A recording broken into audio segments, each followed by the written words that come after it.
Hi students, बहुत बहुत स्वागत है आप लोगों का मेरे यूट्यूब चैनल में।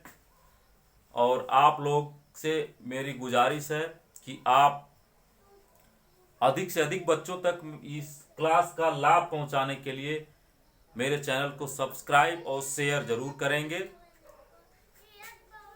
तो अब मैं देर नहीं करते हुए त्रिभुज के बारे में जो पिछले क्लास में बताया था उसको आगे मैं बढ़ाता हूं। उधर त्रिभुज के प्रकार और उनसे संबंधित जो सामान्य गुण होते हैं उसको मैंने बताया था। तो आज त्रिभुज के परिमाप व क्षेत्रफल के बारे में आपको कुछ जानकारी दूंगा। त्रिभुज का परिमाप आप सभी को मैंने बताया था। त्रिभुज वास्तव में तीन रेखाखंडों का जो होता है वो घिराव होता है या घिरा हुआ क्षेत्र होता है। तो इन तीनों रेखाखंडों की जो लंबाई होती है उसी को हम जोड़ दें। तीनों रेखाखंडों का योग, तीनों भुजाओं का जो योग होगा वही त्रिभुज का परिमाप होगा। तो त्रिभुज का परिमाप आप नोट कर सकते हैं। त्रिभुज का परिमाप बराबर होगा तीनों भुजाओं का योग।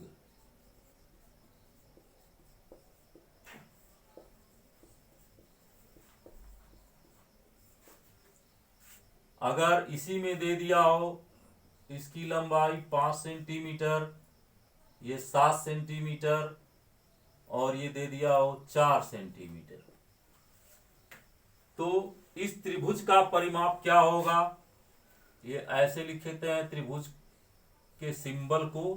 त्रिभुज ए बी सी का परिमाप बराबर हमने लिखा है तीनों भुजाओं का योग, यानी A B plus B C plus C A, यानी यह आपका हो जाएगा 4 प्लस 5 प्लस 7, यानी 4 5 9 9 7 16 16 सेंटीमीटर जो होगा त्रिभुज ए बी सी का परिमाप होगा। अब हम त्रिभुज के क्षेत्रफल के बारे में बताते हैं। तो आज सबसे पहले हम समकोण त्रिभुज की बात करेंगे। इस क्लास में केवल समकोण त्रिभुज की बात होगी। अगले क्लास में हम अन्य त्रिभुजों के बारे में बताएंगे। सबसे पहले हम आज समकोण त्रिभुज के बारे में हम लोग देखते हैं। समकोण त्रिभुज क्या होता है, समकोण त्रिभुज के क्षेत्रफल के बारे में। समकोण त्रिभुज का क्षेत्रफल पहले इसलिए हम बता रहे हैं कि समकोण त्रिभुज का क्षेत्रफल अगर आप निकालना जान जाएंगे तो आप कोशिश करके समद्विबाहु त्रिभुज का भी क्षेत्रफल आसानी से निकाल सकते हैं। उसके बाद और भी त्रिभुज या चतुर्भुज जो कुछ भी होगा उसमें समकोण त्रिभुज के आधार पर ही बहुत सारी प्रक्रियाएं की जाती हैं। तो पहले इसको आप देख लीजिए। समकोण त्रिभुज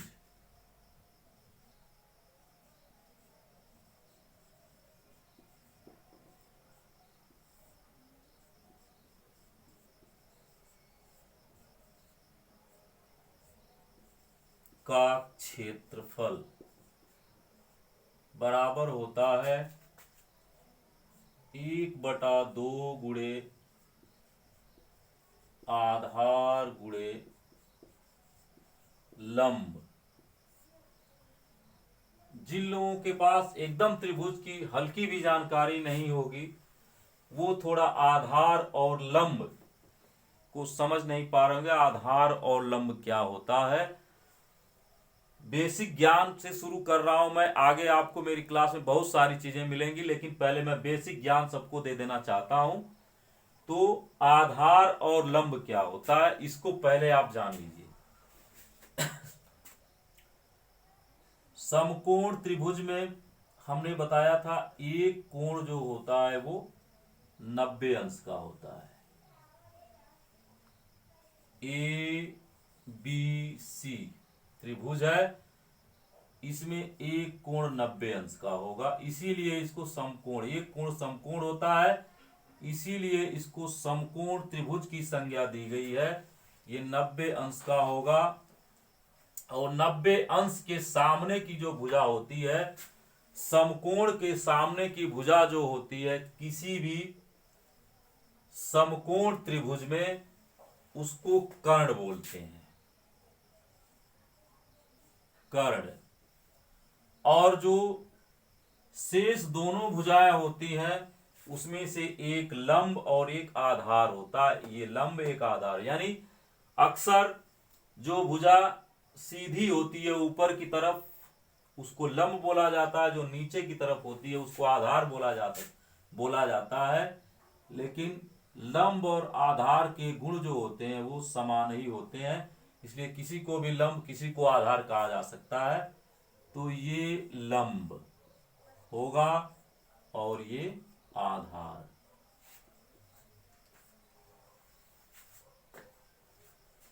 अब इसके आधार पर बौधायन और पाइथागोरस नामक दो गणितज्ञों ने एक प्रमेय दिया था, जिसको बौधायन पाइथागोरस प्रमेय कहते हैं।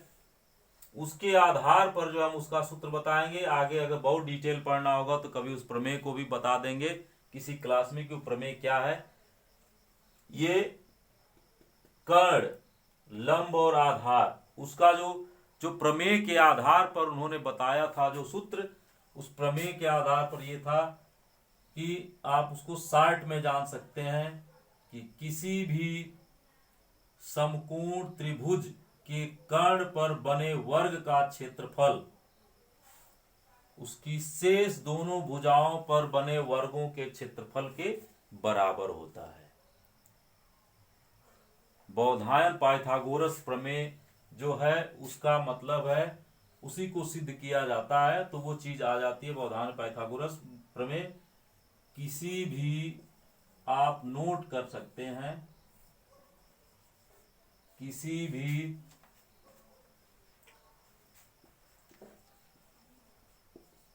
समकोण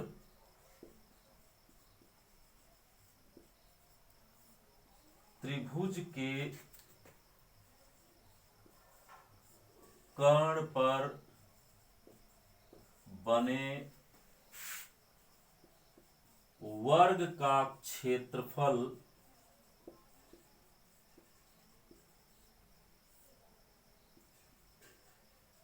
शेष दोनों भुजाओं, मतलब लंब और कर्ण, दोनों भुजाओं,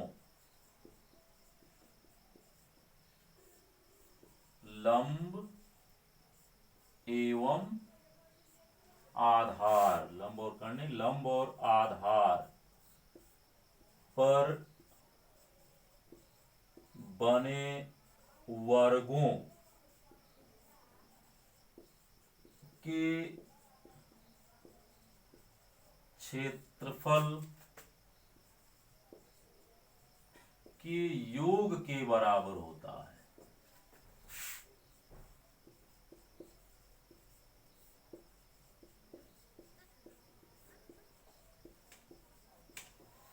और आप लोग जानते होंगे कि किसी भी वर्ग का जो क्षेत्रफल होता है वो उसके भुजा के वर्ग के बराबर होता है। यानी अगर ये कर्ण दिया है, इस कर्ण पर जो वर्ग बनेगा उस वर्ग के भुजा की लंबाई या उस वर्ग के प्रत्येक भुजा की लंबाई जो होगी इस AC के लंबाई के बराबर होगी, कर्ण की भुजा की लंबाई के बराबर होगी। और आप जानते हैं वर्ग का क्षेत्रफल जो होता है, वर्ग का क्षेत्रफल बराबर जो होता है भुजा का वर्ग या भुजा का स्क्वायर। तो अगर कर्ण का क्षेत्रफल, कर्ण पर बने वर्ग का क्षेत्रफल हम निकालें तो उसकी भुजा जो होगी AC के बराबर ही होगी, जो इसका क्षेत्रफल बनेगा। तो उसके आधार पर हम निकाल सकते हैं कर्ण पर बने वर्ग का क्षेत्रफल जो होगा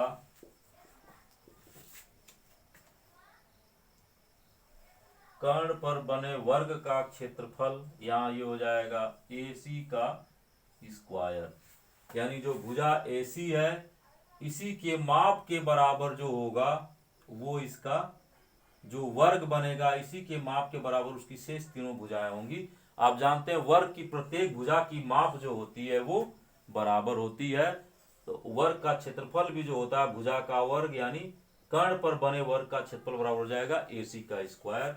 उसी हिसाब से लंब पर बने वर्ग का क्षेत्रफल,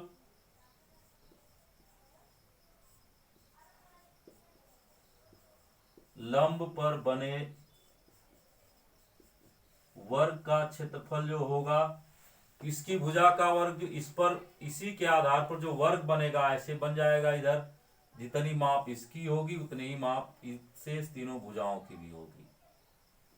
AB अगर मान लीजिए आप P है ये Q है, तो जो BQ की माप होगी वही AB की माप होगी, वही PA की माप होगी। तो ये AB का वर्ग कर दीजिए, PA का वर्ग कर दीजिए, QB का वर्ग कर दीजिए, बात वही होगी। यानी जो इस पर बने लंब का जो क्षेत्र, लंब पर बने वर्ग का क्षेत्रफल जो होगा AB के वर्ग के बराबर होगा, यानी AB का स्क्वायर। उसी हिसाब से आप आधार पर बने वर्ग के क्षेत्रफल को भी आप निकाल सकते हैं। ठीक उसी तरीके से इस पर जो वर्ग बनेगा, वर्ग की चारों भुजा बराबर होती है, तो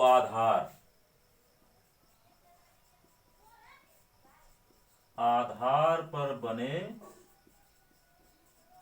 वर्ग का क्षेत्रफल ये भी हो जाएगा आपका BC का स्क्वायर। और बौधायन और पाइथागोरस साहब ने जो अपनी प्रमेय बताया था, उस प्रमेय के आधार पर, उनके सिद्धांत के आधार पर यह है कि कर्ण पर बने वर्ग का क्षेत्रफल शेष दोनों भुजाओं पर बने वर्गों के क्षेत्रफल के योग के बराबर होता है। यानी उनके हिसाब से जो होगा AC स्क्वायर बराबर AB square plus BC square. ये अब इसके आधार पर इसमें से कोई दो भुजा अगर आपको मालूम रहती है तो तीसरी भुजा आप बहुत ही आसानी से मालूम कर सकते हैं। अगर AC की माप आपको निकालनी है तो AC बराबर हो जाएगा ये under root AB square plus BC square, यानी इन दोनों के वर्गों को जोड़ के उसका वर्गमूल निकाल लें तो वही जो होगी AC की माप होगी। अगर आपको निकालना है तो कैसे आप निकालेंगे उसकी माप आप देख सकते हैं।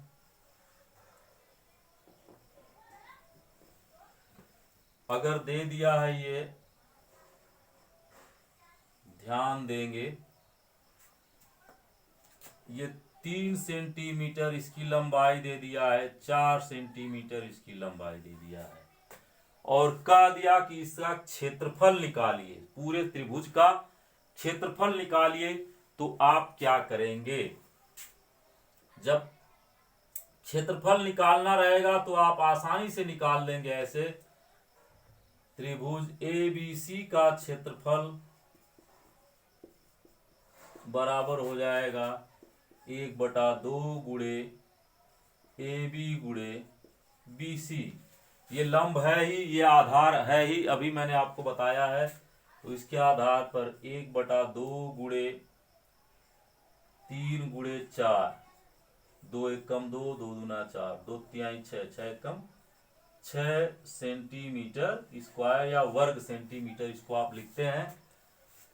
ये तो आप क्षेत्रफल निकालें, लेकिन अगर पूछ दिया कि AC की माप क्या होगी, कर्ण की माप क्या होगी, अगर AC की माप निकालना है, AC बराबर जो होगा इसी फार्मूले पर आप निकाल सकते हैं इसकी भी माप, अंडर रूट AB यानी 3 का स्क्वायर प्लस BC 4 का स्क्वायर कर दीजिए, तो ये हो जाएगा 3 त्रिका 9, 4 चौके 16, यानी 16 9 25। 25 का वर्गमूल अगर आप निकालेंगे तो 5 गुणे 5 ये होगा ही इसका स्क्वायर, यानी 5 का स्क्वायर ये हो जाएगा, और इसका वर्गमूल हो जाएगा 5 सेंटीमीटर इसकी माप आ गई। अब इसके आधार पर आप बहुत सारे सवाल आप लगा सकते हैं, जैसे इसकी माप, अगर इसकी माप और इसकी माप दे दिया हो तो इसकी माप भी आप निकाल सकते हैं। अगर यहां दे दिया हो त्रिभुज ABC में ही अगर दे दिया हो ये 17 सेंटीमीटर और ये दे दिया हो 8 सेंटीमीटर, पूछ दिया AB की माप और इसका क्षेत्रफल भी पूछ दिया, तो आप क्या करेंगे? आपको AB की माप दिया ही नहीं है, लंब की माप नहीं दिया है, आधार दे दिया है और कर्ण दे दिया है, तो आप क्या करेंगे? आप उस फार्मूले के आधार पर इसका मान आप निकालेंगे पहले, तब आप क्षेत्रफल निकाल पाएंगे। देखिए, अभी हमने आपको बताया है AC स्क्वायर बराबर AB square plus BC square. अब इसमें हमको AB मालूम करना, इधर आएगा तो माइनस जाएगा, AC square minus BC square बराबर AB स्क्वायर, यानी AB स्क्वायर बराबर हो जाएगा ये 17 का स्क्वायर माइनस 8 का स्क्वायर। आप लगा सकते हैं 17 17 हम 289 माइनस 8 बटे 64, AB स्क्वायर बराबर, आप घटा दीजिए, 9 में से 4 जाए 5, 8 में से 6 जाए 2, तो 225, तो AB बराबर हो जाएगा अंडर रूट 225, और 225 का वर्गमूल आप निकालेंगे, वर्गमूल आपको निकालने आता होगा, तो 225 का होता है 15 का स्क्वायर, ही आ जाएगा, और यही आपका हो जाएगा 15 सेंटीमीटर। 15 सेंटीमीटर AB की माप आ गई, इसके लंब की माप आ गई, आधार दिया ही है पहले से, तो आप त्रिभुज ABC का क्षेत्रफल आसानी से निकाल लेंगे। त्रिभुज ABC का क्षेत्रफल बराबर जो होगा ये हो जाएगा 1/2 गुणे 8 गुणे 15, 2 चौको 8 और 15 चौको 60 वर्ग सेंटीमीटर। ये त्रिभुज ABC का क्षेत्रफल इसके आधार पर हो जाएगा। मेरे ख्याल से आपको जो है समकोण त्रिभुज के बारे में सारी बातें समझ में आ गई होंगी अच्छी तरीके से, और आपको कुछ अगर न समझ में आया हो तो आप कमेंट बॉक्स में जरूर लिखेंगे, मैं उसका इंतजार करूंगा। और शेयर सब्सक्राइब करना नहीं भूलेंगे ताकि अधिक से अधिक बच्चे इस क्लास का लाभ उठा सकें। मैं बार बार आपसे कह रहा हूं, अनुरोध कर रहा हूं कि अधिक से अधिक शेयर और सब्सक्राइब करिए ताकि मैं लाइव क्लास भी ले सकूं, इसलिए कि लाइव क्लास का भी ऑप्शन अब मेरे YouTube चैनल में आने लगा है। इसलिए कोशिश रहे कि आप लोग अधिक से अधिक बच्चों के पास मेरी क्लास पहुंचाइए। आज के लिए फिलहाल इतना ही, अगले क्लास में फिर मिलते हैं। जय हिंद, जय भारत।